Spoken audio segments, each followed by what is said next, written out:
नमस्कार, स्वागत है आप सभी का दूरदर्शन किसान के मौसम खबर में। मैं हूं आपके साथ अदिति शर्मा। आज के मौसम खबर में बताएंगे आपको कि आगे आने वाले 1 से 2 दिन की अगर हम बात करते हैं तो देश में मौसम का हाल कैसा रह सकता है। शुरुआत बड़ी खबर के साथ बता दें आपको कि अगर हम यहां पर बात करते हैं मुख्य खबरों की तो किस तरह का माहौल बना हुआ है देश में मौसम के लिहाज से देख सकते हैं आप कि जम्मू कश्मीर की अगर हम बात करते हैं तो कहीं कहीं यहां पर बर्फबारी हो सकती है, बारिश की संभावनाएं भी बनी हुई हैं। इसके साथ ही हम असम की बात करें तो यहां पर छिटपुट हिस्सों में भारी बरसात की संभावनाएं बनी हुई हैं। साथ ही आपको बता दें कि अगर हम बात करते हैं तमिलनाडु की तो यहां पर भी इक्का दुक्का जगहों पर तेज वर्षा का अनुमान जताया जा रहा है। और अगर बात की जाए यहां पर नागालैंड की तो आप देख सकते हैं गिने चुने इलाकों में यहां घने कोहरे के आसार बने हुए हैं। और साथ ही मिजोरम की हम बात करें तो यहां पर कहीं कहीं घना कोहरा छाया रह सकता है। तो ये थी मौसम से जुड़ी कुछ बड़ी और खास खबरें। बढ़ते हैं आगे मौसम पूर्वानुमान की हम यहां पर बात करते हैं। बता दें आपको कि आगे आने वाले 2 दिनों की हम बात करते हैं तो भारत मौसम विज्ञान विभाग द्वारा किस तरह की चेतावनी यहां पर मौसम के लिहाज से जारी की गई है देश के अलग अलग क्षेत्रों में। देख सकते हैं आप यहां पर पीला रंग जो दर्शा रहा है वो दर्शा रहा है कि आपको नजर बनाए रखनी है। तमिलनाडु पुदुचेरी की अगर हम बात करते हैं यहां पर तेज वर्षा की संभावना है। आप देख सकते हैं जम्मू कश्मीर में भी पीला रंग दर्शाया गया है, यहां पर बर्फबारी हो सकती है। असम की बात करें तो यहां पर भारी बारिश के आसार बने हुए हैं। वहीं अगर हम मिजोरम और घना कोहरा छा सकता है, यहां पर नागालैंड की बात करें तो यहां पर भी घना कोहरा छाए रहने के आसार बने हुए हैं। और बाकी क्षेत्रों की हम बात करें तो देख सकते हैं हरा रंग दर्शा रहा है कि इन क्षेत्रों में किसी तरह की कोई चेतावनी हाल फिलहाल में जारी नहीं की गई है। क्षेत्रवार की अगर हम बात करते हैं देख सकते हैं हम उत्तर पश्चिम भारत की अगर हम बात करें खासतौर पर पहाड़ी क्षेत्रों की आप देख सकते हैं हालत क्या बनी हुई है। यहां पर कई जगह हैं जहां पर बरसात हो सकती है। खासतौर पर लद्दाख की बात करें, हम जम्मू कश्मीर की बात करें, गिलगित की बात करें। वहीं अगर हम बाकी क्षेत्रों पर नजर हैं हिमाचल प्रदेश, उत्तराखंड, पंजाब और मैदानी इलाकों की बात करें तो यहां पर किसी तरह की कोई बरसात की संभावना हाल फिलहाल में नहीं बनी हुई है, यानी कि यहां पर मौसम साफ बना रहेगा। वहीं पूर्वी और पूर्वोत्तर भारत की हम बात करते हैं देख सकते हैं हम अरुणाचल प्रदेश में जरूर कहीं कहीं बारिश हो सकती है, यहां पर संभावनाएं जताई जा रही हैं मौसम विभाग द्वारा। बल्कि बाकी क्षेत्रों की बात करें तो मौसम बिल्कुल साफ बना रहेगा। देख सकते हैं बिहार, झारखंड, ओडिशा की बात करें बिल्कुल भी यहां पर बरसात की संभावना नहीं है। दक्षिण का रुख करते हैं देख सकते हैं आप केरल और तमिलनाडु में जरूर कई जगहों पर बारिश हो सकती है। और वहीं अगर हम कर्नाटक के दक्षिणी भीतरी भागों की बात करते हैं, रायलसीमा और तटीय आंध्र प्रदेश की बात कर सकते हैं तो यहां पर कहीं कहीं जो है बारिश की संभावनाएं बनी हुई है। वहीं बाकी क्षेत्रों में खासतौर पर उत्तरी कर्नाटक और तेलंगाना की बात करते हैं तो यहां पर बारिश नहीं होगी। आप देख सकते हैं अगर हम पश्चिम और मध्य भारत की बात करते हैं तो कोंकण, गोवा में जरूर कहीं कहीं बारिश हो सकती है। बाकी के इलाकों में किसी तरह की बारिश की कोई संभावना नहीं जताई गई है भारत मौसम विज्ञान विभाग द्वारा। तो यहां पर मौसम बिल्कुल साफ बना रहेगा, यानी कि शुष्क मौसम की संभावना यहां पर बनी हुई है। मौसम की चाल पर हम नजर डाल लेते हैं। देख सकते हैं आप अगर हम बात करें यहां पर हिमाचल प्रदेश की, पंजाब की, हरियाणा की, पूर्वी उत्तर प्रदेश की तो यहां पर पिछले 24 घंटों के दौरान घना कोहरा छाया रहा था। जी हां, यहां पर जानकारी मिल रही है कि घना कोहरा दर्ज किया गया है। वहीं अगर हम दक्षिण के रुख करते हैं तो देख सकते हैं आप केरल, तमिलनाडु और दक्षिणी आंतरिक कर्नाटक की बात करें, हम रायलसीमा की बात करें, हम तटीय आंध्र प्रदेश की बात करें और साथ ही साथ अंडमान निकोबार पर भी आप नजर डाल सकते हैं। पिछले 24 घंटों के दौरान यहां पर बरसात दर्ज की गई है। तो जाना आपने कि आगे आने वाले 2 दिनों के दौरान किस तरह से बरसात का हाल रह सकता है और साथ ही पिछले 24 घंटों के दौरान कौन से इलाके हैं जहां पर बारिश हुई है और घना कोहरा छाया रहा है। ये तो बात हो गई बरसात की। तापमान के हाल के बारे में बताएंगे आपको, लेकिन एक छोटे से ब्रेक के बाद कहीं मत जाइए, देखते रहिए मौसम खबर और बने रहिए दूरदर्शन किसान पर।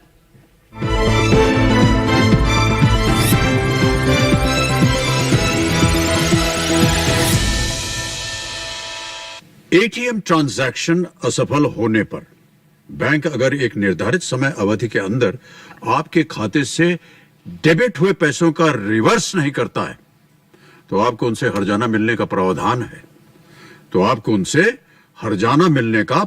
है।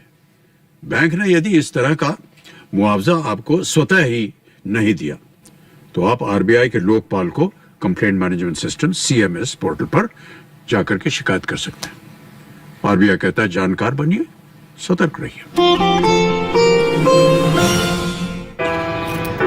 My journey of insurance and investments began at the same time. when I invested in LIC SEEP. In this fast-moving world, SEEP can balance your funds with security and growth. SEEP will take care of the ups and downs of the market and will give you fruitful results so that you enjoy the ride.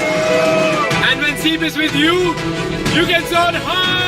LIC's unit-linked insurance plan SEEP offers savings and protection so that you can soar high in your life. LIC, हर पल आपके साथ। खुशहाल होंगे खेत, पशु रहेंगे स्वस्थ, सरकारी स्कीम का होगा लाभ, जब एक्सपर्ट्स का मिलेगा साथ, आपके सवाल विशेषज्ञों के जवाब, सिर्फ एक फोन कॉल की दूरी पर। देखिए किसानों का अपना प्रोग्राम हेलो किसान, सोमवार से शुक्रवार शाम 6 बजे से सिर्फ दूरदर्शन किसान पर।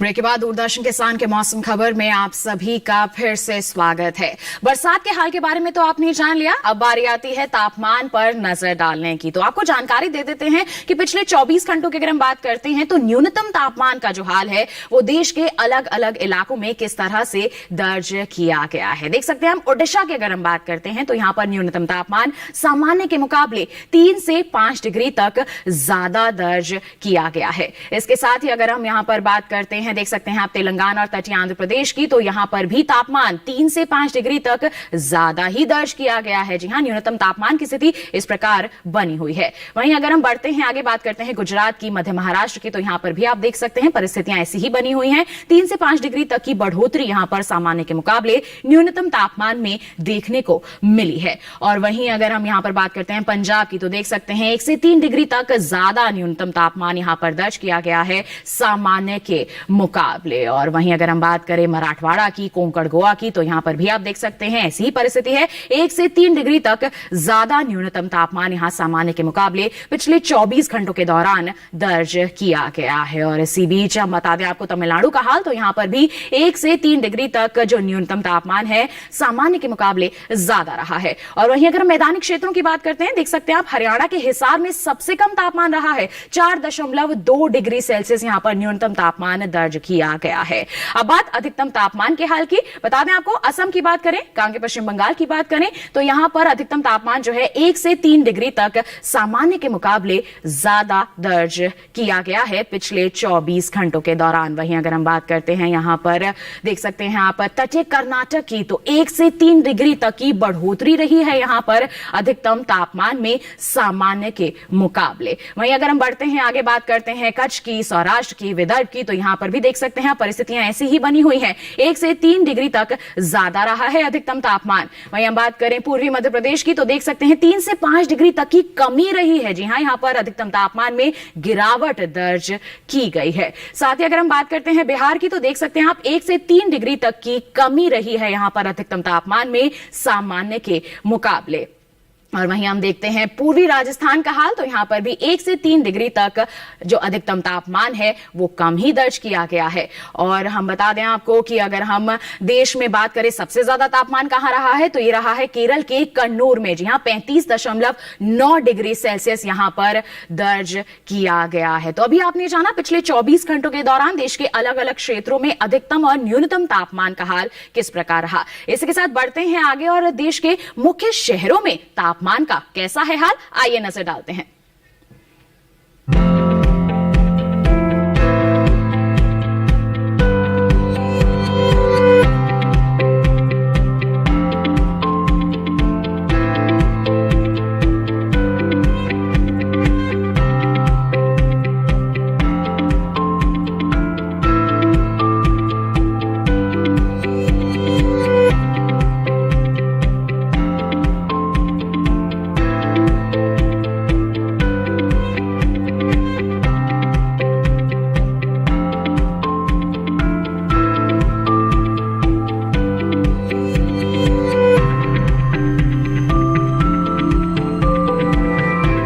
अभी आपने डाली एक नजर मुख्य शहरों के तापमान पर। जी हां, अधिकतम और न्यूनतम तापमान का हाल कैसा है अभी आपने जान लिया। इसी के साथ बुलेटिन में वक्त हो चला है एक और छोटे से ब्रेक का। आप कहीं मत जाइए, बने रहिए दूरदर्शन किसान पर और देखते रहिए मौसम खबर।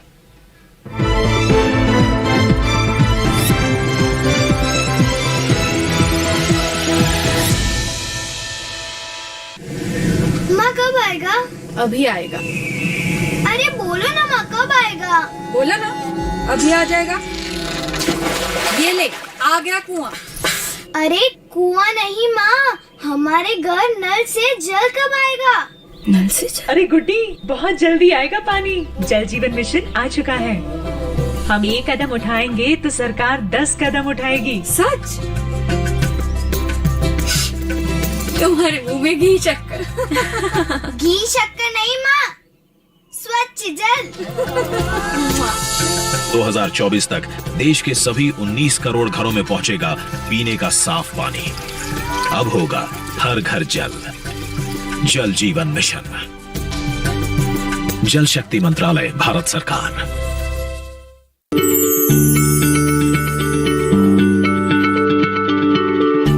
क्या आप किसी बीमारी से परेशान हैं?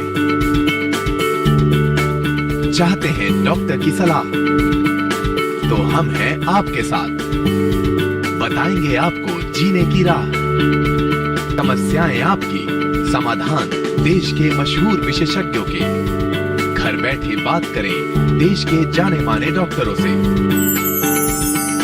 हमारे लाइव प्रोग्राम स्वस्थ किसान में हर शनिवार शाम 6 बजे से 7 बजे तक।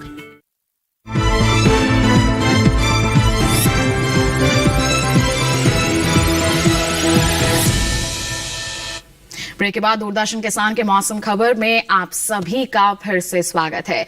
बरसात और तापमान का हाल तो आपने जान लिया। बारी आती है वायु गुणवत्ता के बारे में जानने की। देश के अलग अलग जो मुख्य क्षेत्र हैं उनके बारे में हम आपको बताएंगे। दिल्ली की हम बात करते हैं। देख सकते हैं आप, खराब स्थिति बनी हुई है। 351 गुणवत्ता सूचकांक दर्ज किया गया है। लखनऊ की स्थिति भी ज्यादा अच्छी नहीं है, थोड़े खराब की श्रेणी में आती है। 210 यहां पर गुणवत्ता सूचकांक है। वहीं पटना पर नजर डालिए, 331 बना हुआ है गुणवत्ता सूचकांक, जो कि खराब की श्रेणी में दर्ज किया जाता है।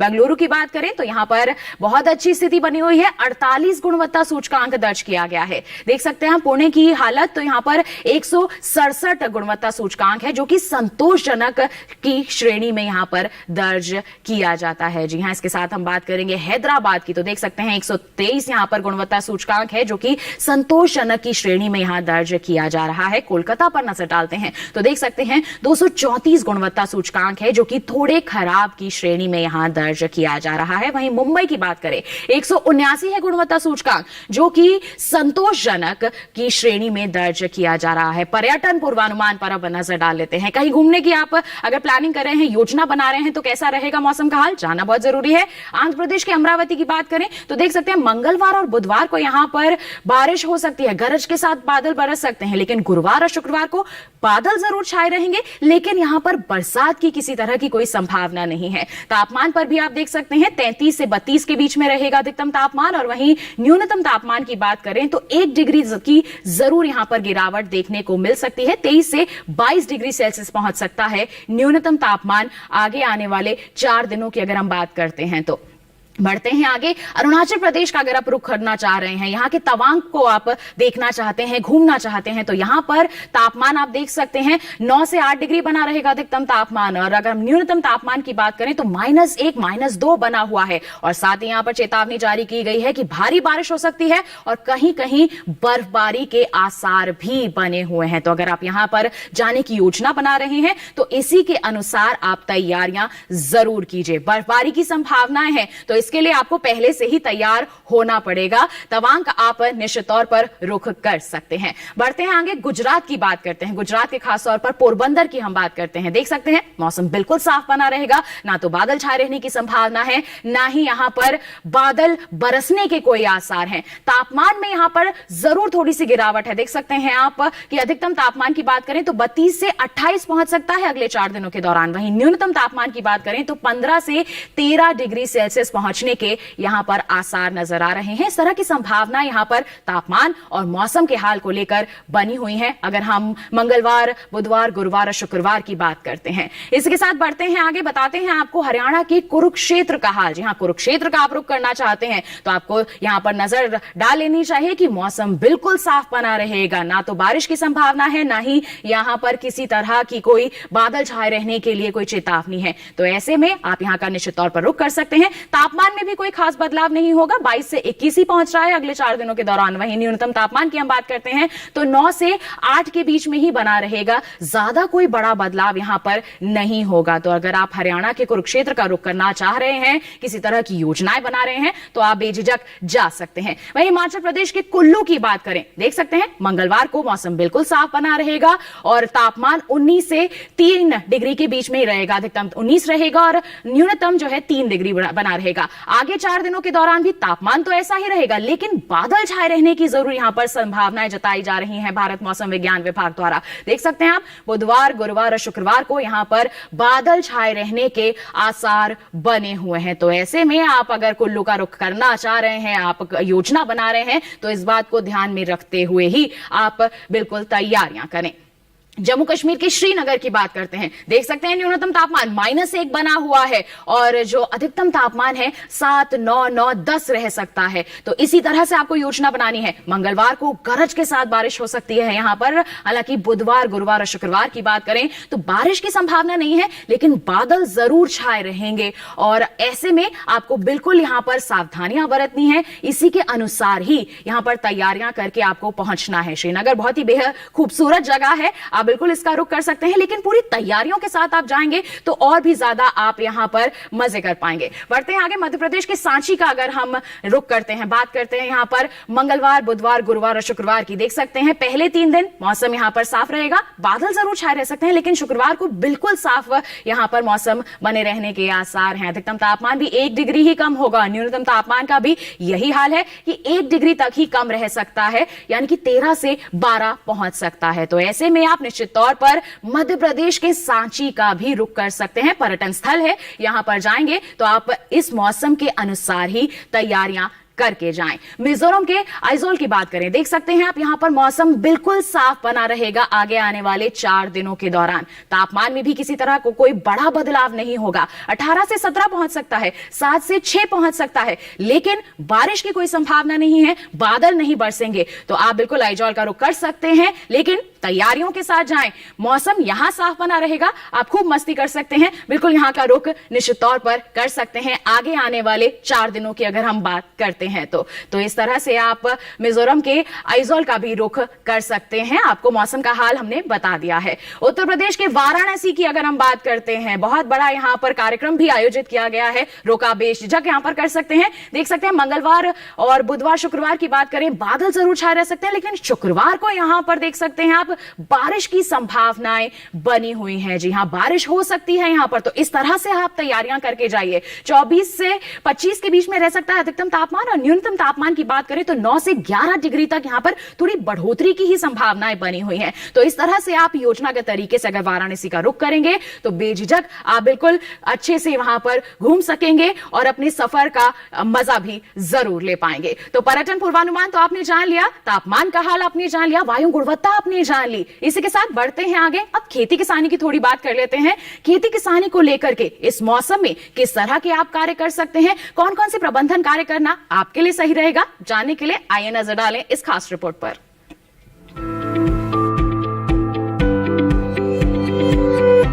अरुणाचल प्रदेश में सेब के बागों से खरपतवार निकाले।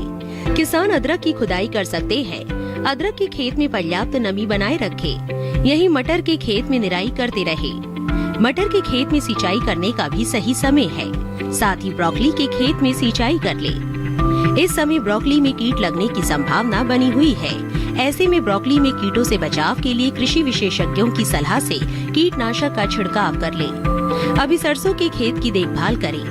अरुणाचल प्रदेश में सरसों के खेत में सिंचाई करते रहे। सरसों के खेत से घास फूस निकाल ले। इसके अलावा आलू के खेत से खरपतवार निकाल सकते हैं। आलू के खेत में सिंचाई करते रहे। असम में धान की बुआई करे, यहाँ आलू की खुदाई कर ले। किसान तिल की बुआई कर सकते हैं। वहीं लोबिया की बुआई के लिए समय उपयुक्त है।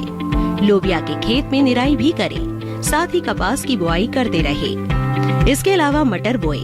असम में फूल गोभी और पत्ता गोभी की रुपाई कर ले। इसके साथ ही ब्रोकली की भी रुपाई करते रहे। किसान सरसों के खेत में निराई करे, वहीं मूंग की कटाई कर ले। असम में उड़द की कटाई कर सकते हैं। अभी टमाटर में कीट लगने का अंदेशा है। ऐसे में टमाटर में कीटों से बचाव के लिए कृषि विशेषज्ञों की सलाह से कीटनाशक का इस्तेमाल कर लें। तो जाना आपने वर्तमान मौसम को ध्यान में रखते हुए किस तरह के कृषि कार्य कर सकते हैं आप, कौन सी फसलें हैं जो आप बो सकते हैं या रुपाई कर सकते हैं, साथ ही जो फसलें खेतों में लगी हुई हैं किस तरह से आपको उनकी देखभाल करनी है।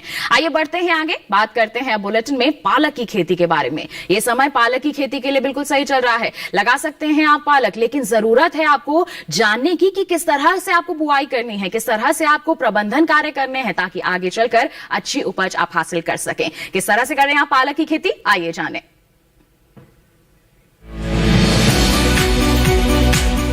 इस समय पालक की बुआई की जा सकती है। पालक को मैदानी और पहाड़ी दोनों क्षेत्रों में बोया जा सकता है। मैदानी इलाकों में सर्दी के मौसम में ये ज्यादा बोई जाती है। वैसे तो इसे किसी भी प्रकार की मिट्टी में बोया जा सकता है, फिर भी दोमट मिट्टी इसके लिए सर्वोत्तम मानी जाती है। अलग अलग राज्यों के लिए अलग अलग किस्में हैं। किसान वैज्ञानिकों से सलाह लेकर बीज का चुनाव कर सकते हैं।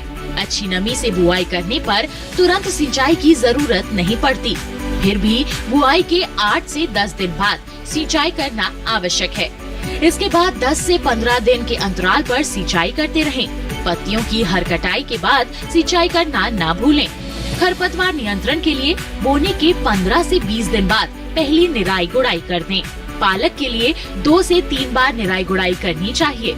पत्तेदार सब्जियों में आमतौर पर बीमारी नहीं लगती, फिर भी अगर बीमारी लग जाए तो कटाई के बाद दवा छिड़कें ताकि पत्तियों पर दवाई का असर ना हो। वैसे पालक में सर्कोस्पोरा लीफ स्पॉट और डंपिंग ऑफ जैसी बीमारियों की आशंका रहती है। लीफ माइनर, चैंपा, माहू और इल्ली जैसे कीट पालक की पत्तियों को नुकसान पहुंचा सकते हैं। बचाव के लिए विशेषज्ञों की सलाह पर उचित दवाएं छिड़कें। ध्यान रखें कि फसल में किसी भी प्रकार की दवा का छिड़काव करने से पहले कृषि विशेषज्ञों से सलाह जरूर लें। पालक की 1 हेक्टेयर में 80 से 100 क्विंटल तक पैदावार होती है। इसे कई बार काटा जा सकता है। तो पालक की अच्छी उपज आपको कैसे हासिल करनी है, इसके बारे में अभी आपने जान लिया हमारी रिपोर्ट के जरिए। किस तरह से आपको सावधानियां बरतनी है, रोगों और कीटों से बचाव के लिए किस तरह के प्रबंधन कार्य करने हैं, इन तमाम बातों के बारे में आपने जानकारी हासिल कर ली। तो इसी के साथ आज के मौसम खबर में बस इतना ही, लेकिन एक विशेष जानकारी आपको दे दें कि मौसम का हाल आप जान सकते हैं डीडी किसान के यूट्यूब चैनल के जरिए भी। टीवी स्क्रीन पर दिखाई जा रहे इस QR कोड को आप स्कैन कीजिए, सीधा पहुंच जाएंगे हमारे यूट्यूब चैनल पर। मौसम का हाल जानिए मौसम खबर के साथ। तो बस आज के लिए इतना ही। आप बने रहिए दूरदर्शन किसान पर। हमें दीजिए इजाजत। नमस्कार।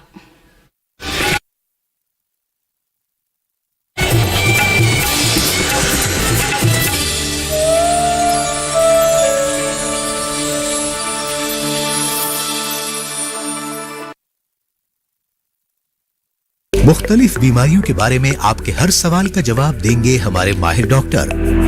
बताएंगे आपको सेहतमंद जिंदगी का राज, ताकि आप बदल सकें अपने जीने का अंदाज। सवाल पूछने के लिए आप हमारे नंबर पर कॉल कर सकते हैं। हेलो डॉक्टर जल्द आ रहा है हर जुमेरात शाम 4 बजे बराह रास्त सिर्फ डीडी उर्दू पर। खूबसूरत एहसासों को संजोते पिरोते ये मासूम नटखट हमारे साथी, उछलते कूदते दिल की बात कह जाएं। इनसे जुड़ी कई बातें, कुछ सच कुछ अफवाहें। जानिए हमारे साथ हमारे नए शो में माई पेट माई बेस्ट फ्रेंड फॉरएवर।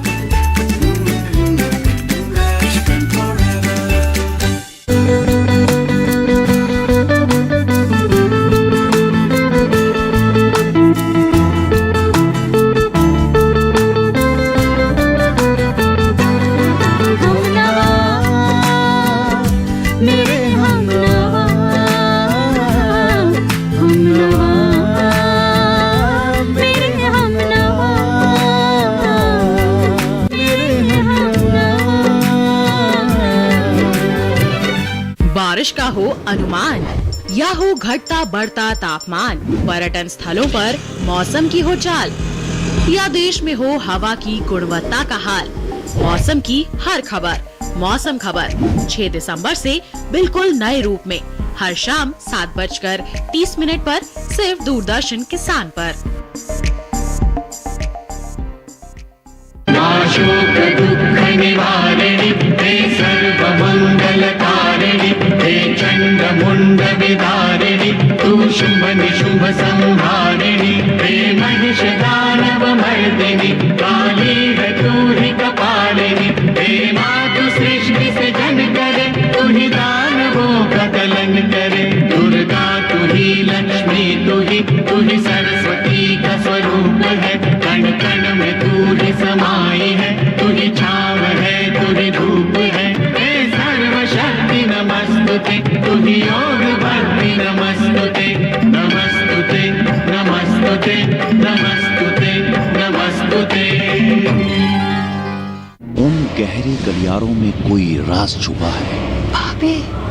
गुनाहों और षड्यंत्रों का किसने जाल बुना है। छल प्रपंच के बीच क्या हो पाएगा सफल उसका संकल्प, क्योंकि जीना इसी का नाम है।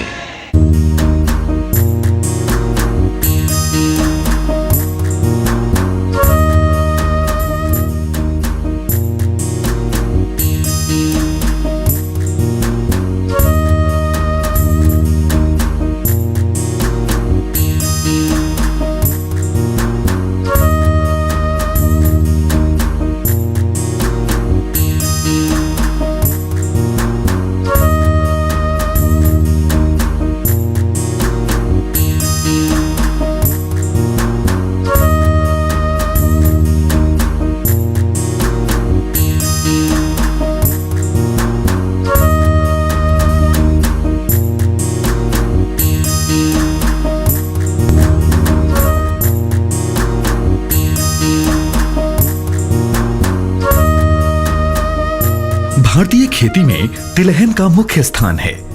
देश में तिलहनों में सुधार करने के लिए भारतीय कृषि अनुसंधान परिषद यानी ICAR ने अप्रैल 1967 में अखिल भारतीय तिलहन समन्वित अनुसंधान परियोजना की स्थापना की थी।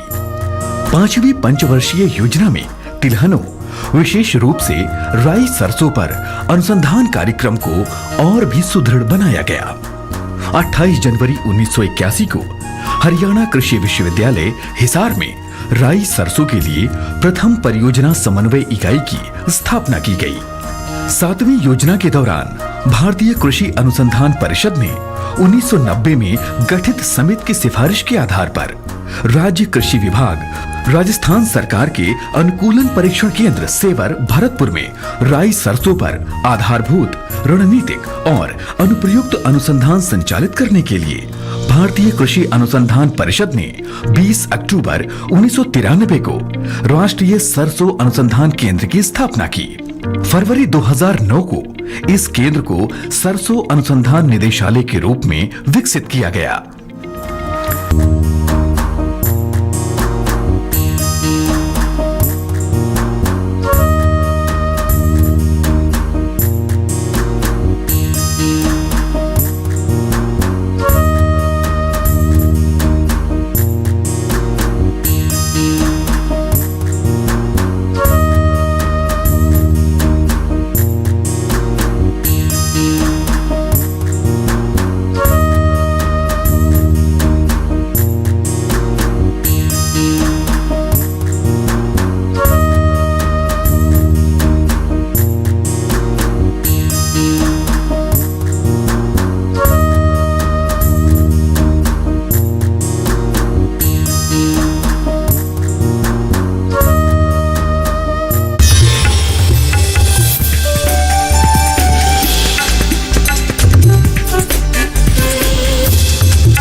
के साथ बदलते भारत की शान।